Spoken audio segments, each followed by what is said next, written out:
여러분 안녕하십니까? 김진영양평가연구소 소장 김진입니다. 또 새로운 한 주간이 시작됐습니다. 여러분 이번 주도 여러분 일터에서 좀 화이팅 하시기를 바라면서, 혹시 소확행이라는 이야기 들어보셨어요?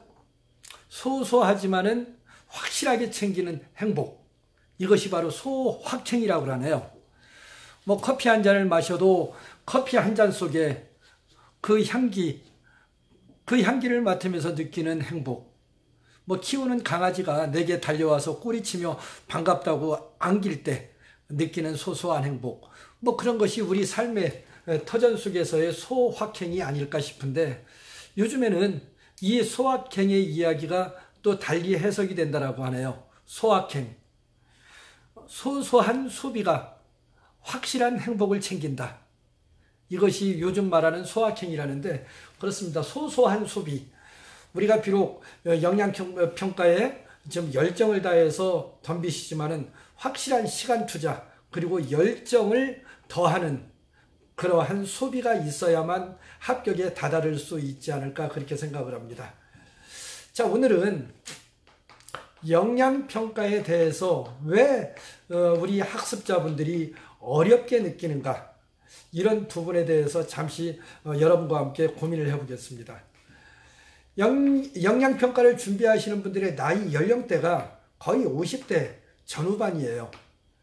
그분들이 젊었을 때는 나름대로 머리에 총기가 있어서 머리 회전이 무척 빨랐었는데, 지금 영양평가라고 하는 이 잣대를 갖다 들이대면서 분석을 하라고 하니까 이게 도대체 젊었을 때하고는 분석 능력이 영 달라지는 그런 경우, 혹은 행정 파트에 있으신 분들은 그나마 문서 기한이라든지 기획 능력을 갖다 발휘할 기회가 있지만은, 이거 기술 직렬에 나와 동떨어진 그러한 직렬에 근무하셨던 분들은 이것이 기획 능력, 업무 능력을 갖다 요구하는 영양평가의 그 어떤 기준에 도달하려면은 전혀 또 다른 이야기죠.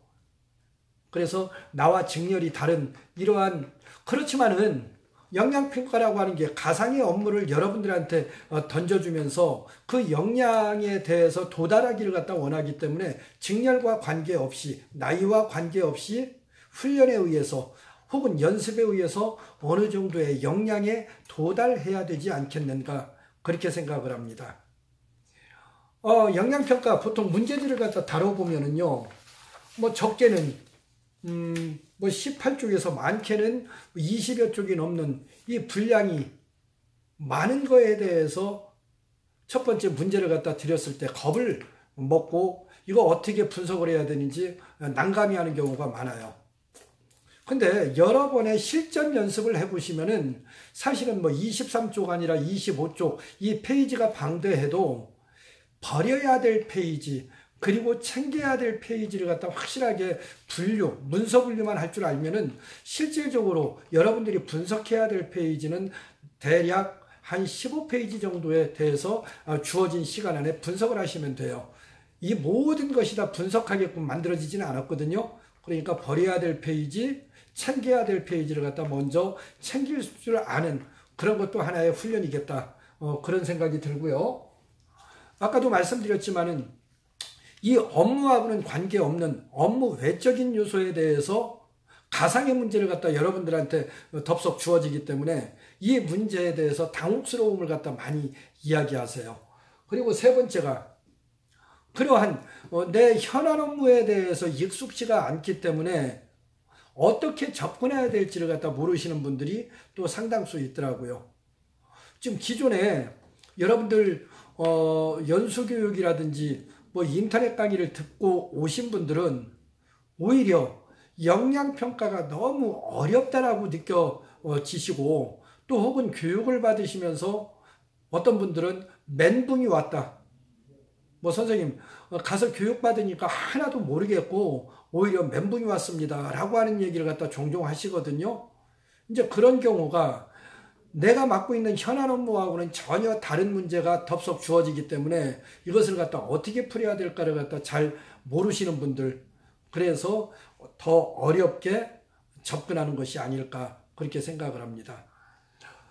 그리고 답안에 대해서 막상 써놓고 나서는 뭐 분량 차이하고는 관계가 없어요. 답안을 써놓고 나서는 이것이 잘된 답안일까를 갖다 고민하시는 분들이 많거든요. 저는 그렇게 얘기합니다. 여러분이 써놓은 답안이 사실은 정답이에요.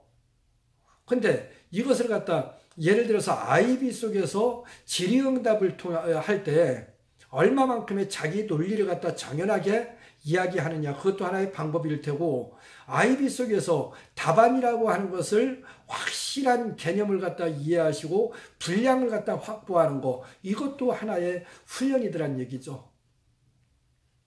그래서 너무 겁먹지 마시고, 뭐 이론 쪽의 강의가 필요 없다라는 얘기는 아닙니다. 이론 쪽의 강의도 개념 정도만 이해하세요. 개념 정도만 이해하시고, 그리고 실전 문제 중심의 문제를 갖다 풀어보시는 겁니다. 보통 처음 영양평가를 갖다 분석하는 데 걸리는 시간이 대략 1시간 반, 2시간 이상 문제를 갖다 감고 뭐 끙끙 앓고 계세요. 근데 처음에 그렇게 분석하는데 오랜 시간이 걸려도 다양한 문제를 접하면서 이게 하나의 훈련이다라고 느끼시는 분들은 그 시간을 갖다 줄여나가는 거거든요. 어느 단계에 대해서는 그 문제 시간 안에 그 문제 분석이 가능하게 되어 있어요. 여러분들 보통 국가직 공무원들 같은 경우는 뭐 지방직도 일부 그런 기관이 있습니다만 5점 만점에 100점, 2.5점 이상만 되면은 다 승진 기회가 부여되잖아요. 5점 다 맞을 필요 없습니다.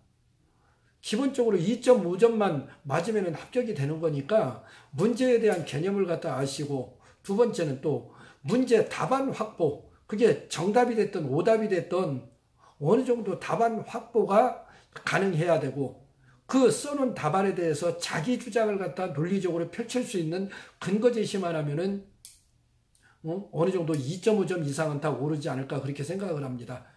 뭐 처음부터 너무 어렵게 접근하시면은 이 기에 눌려서 사실은 영양평가 덤빌 때 처음부터 어려움을 갖다 겪고 그러시거든요. 그러니까 좀 마음 좀 가라앉히시고, 좀 그렇다고 결코 쉬운 거는 아니지만은 실전 문제 중심으로 내가 학습을 해야 되겠다, 그런 생각 갖고 차분히 준비하시면 좋은 성과가 있을 거라고 생각합니다.